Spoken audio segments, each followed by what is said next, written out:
This deal comes out of World War II. And what do I mean by deal? The United States needed allies, a bumper between itself and the Soviet Union. They were really afraid, since the Soviets did more to win World War II than anybody else did, and they knew it. And they were afraid of where that might go. Not that the Russians would invade, that was ridiculous, but that the communists inside Europe would have their day knowing that they had an ally to the east. I want to remind people, the first post-World War II government of Charles de Gaulle in France had half a dozen members of the Communist Party of France in the cabinet as ministers. The second most important political party for 20 years after World War II in Italy was the Italian Communist Party, and so it went. This all had to be handled. And how was it going to be handled? You couldn't repress, because they had just come out of World War II with the worst repression imposed by the Nazis, the Germans who occupied. And who had been the hero of fighting against the repression? The Communist and Socialist Party people, who were in a position to make an even better struggle against anyone who tried to do that, again, domestic or foreign. So the United States had a problem. How do you squash socialism and capitalism? Here was the deal. We, the United States, would take care of everything military. We had the dominant military position. We had the atomic bomb before anybody else. We showed we were willing to drop it, as we did in Hiroshima and Nagasaki. And so we will provide the umbrella. That will enable you to use the money you might otherwise have used for defense to really compete with the communists, provide jobs, provide housing, do the social welfare that you referred to, create the laws pushed often by the socialists. They simply took the socialist program, the communist program, and they instituted it, and they paid for it, and they had the money because they didn't have a defense establishment. Didn't need it. The U.S. provided it.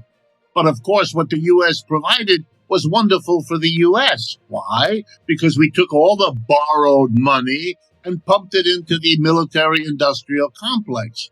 To provide an umbrella never left the dollar, didn't leave the country. Didn't need to. It stayed right here, stimulating the production of bombs and ships and all the rest of it.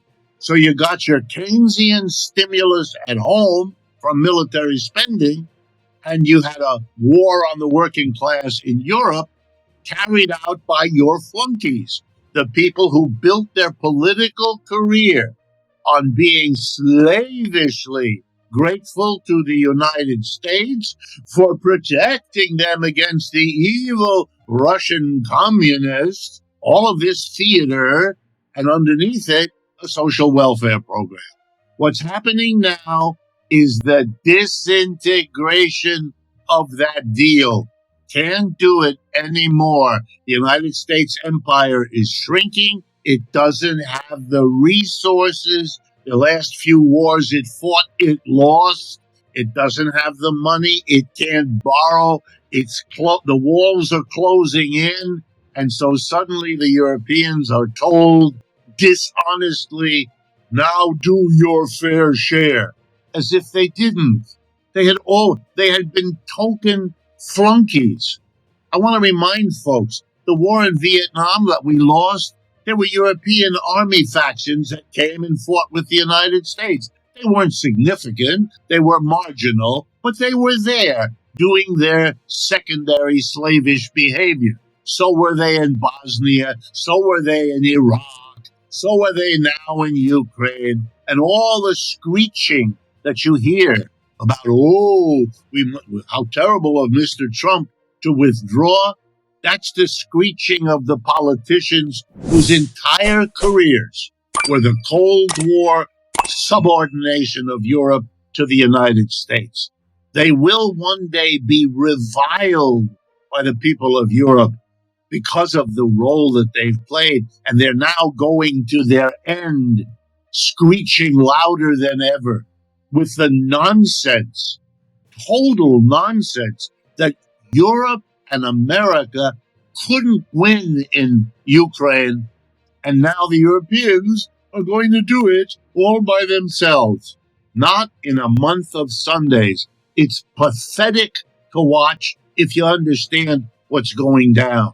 So yeah, they are now going to ramp up their defense spending because they have to. That's the end game of the role they've played, holding back the evil Russians. They're playing out the part that they were assigned all along in this craziness that is a substitute for a politics, because they were subordinate. They were colonies. They don't have their own political situation. And now that the big colonial power is leaving, they're all scurrying around trying to figure out how they can survive.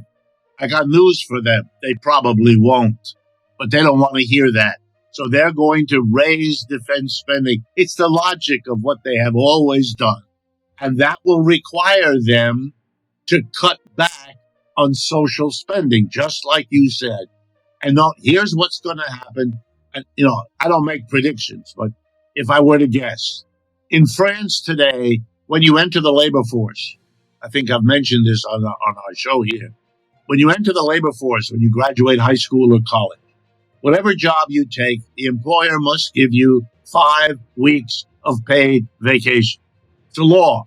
Everybody gets it. Americans don't even fantasize ever having such a thing. But of course, we live in the country everybody else wants to move to. Yeah, no, we don't. College is free. In most European countries now, college is free. No tuition, no fees, no nothing. And they all have a birth to death health insurance also.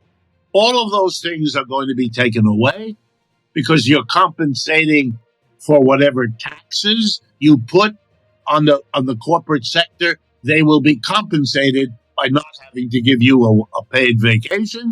They'll be compensated by not having to give as much money to the health system, which will then be contracted the way the British have done with their National Health Service.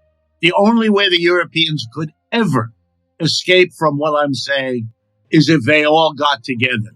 And under the control of the United States for the last 50 years, they have been sure not to do that, to allow their little petty nationalisms, because that's what they are, petty nationalisms, barely 200 or 300 years old.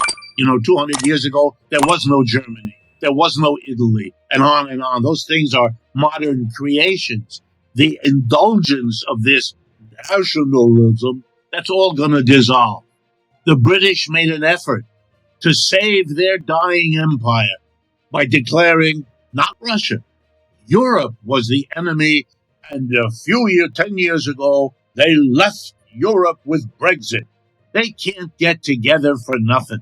This is a pathetic group of countries going into the historical dustbin. And it is something we ought to, in a peculiar way, mourn as well as celebrate. Celebrate because Europe's role in the history of the world over the last 500 years is a horrible story of whopping wars that the world had never seen before, world wars. Nobody had ever achieved that one before, and colonialism. Those two lovely achievements will forever. But now we're seeing Europe finally, after half a millennium, 500 years, reverting back to what it was, a squabbling group of different tribal organizations unable to work together. The Goths, the Franks, the Celtics, all the early tribes, you're returning to what you were. And we're all the historical witnesses of this. But the thematic underneath it all is an attack both on the European working class in the way I've described and on the American in the way. That is, and what would you be, what is surprising? This is the Republican program as it has always been, adjusting for circumstances.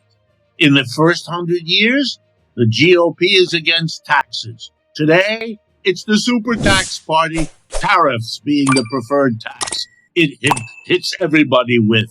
It's humorous as well as tragic.